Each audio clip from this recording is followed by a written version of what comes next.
Μάλλον ο ηθοποιός. Στα event τώρα, ο Αντώνης βρέθηκε χθες βράδυ στα γενέθλια του μακικέρ Κωνσταντίνου Εμμανουήλ. Πολλοί ήταν οι επώνυμοι φίλοι του που παρευρέθηκαν για να το τσικνίζουν μαζί του. Η συζήτησή μας βέβαια περιστρέφεται εκτός από τα κοψίδια και γύρω από το σάκι. Βασικά βλέπω DVD, να σας πω την αλήθεια. Το είχα ξεχάσει ότι είναι ο τελικός και το είδα στο τέλος μόλις είχε βγει το τραγούδι.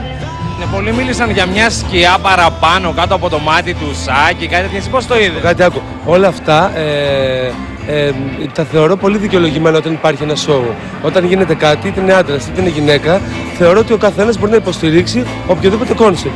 Άρα, αν ο Σάκης τώρα έβαλε σκιά ή έβαλε μάσκαρα, δικαίωμά του είναι το κόνσεπτ, είναι η δουλειά τέτοια που και καλά έκανε. Εγώ δεν το θεωρώ υπερβολικό.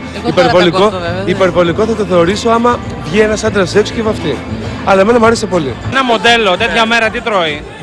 Ένα μοντέλο κάθε μέρα τι τρώει? Όχι, τέτοια μέρα, τσικνοπέμπτη γάρα. Όχι, σήμερα έφαγα, παιδιά. Αλήθεια, έφαγα. Και μπριζόλες έφαγα και φιλέτα έφαγα και σαλάτες έφαγα. Και θολώσεις τους κοιλιακούς. Ναι, όχι. Μία μέρα δεν κάνει κακό. Άλλωστε, αύριο 2 ώρες στο γυμναστήριο θα είναι ένα. Εγώ δεν τσικνίζω, είμαι χορτοφάγος. Αυτό δεν τσικνίζεται? Εγώ τα αγαπώ τα ζώα, δεν μπορώ να τα φάω.